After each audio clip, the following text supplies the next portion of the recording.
roi Charles, notre empereur le grand, 7 ans tout plein est resté dans l'Espagne. Jusqu'à la mer il a conquis la terre hautaine, plus un château qui devant lui résiste, plus une muraille à forcer, plus une cité, hormis Saragosse, qui est dans une montagne. Le roi Marsile la tient, qui n'aime pas Dieu. C'est Mahomet qu'il sert, Apollon qu'il prie. Il ne peut pas s'en garder, le malheur l'atteindra. Le roi Marsile est à Saragosse. Il s'en est allé dans un verger, sous l'ombre. Sur un perron de marbre bleu, il se couche. Autour de lui, ils sont plus de 20 000. Il appelle, et ses ducs, et ses comtes. Entendez, Seigneur, quel fléau nous frappe. L'empereur Charles de douce France est venu dans ce pays pour nous confondre. Je n'ai point d'armée qui lui donne la bataille. Ma jante n'est pas de force à rompre la sienne.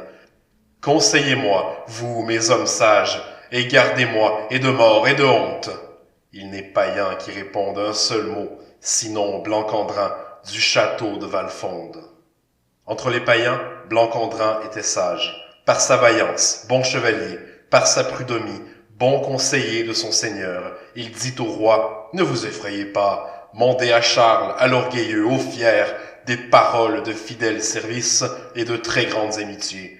Vous lui donnerez des ours, et des lions, et des chiens, 700 chameaux, et 1000 autour sortis de mue, 400 mulets d'or et d'argent chargés, 50 chars, dont on formera un charroi.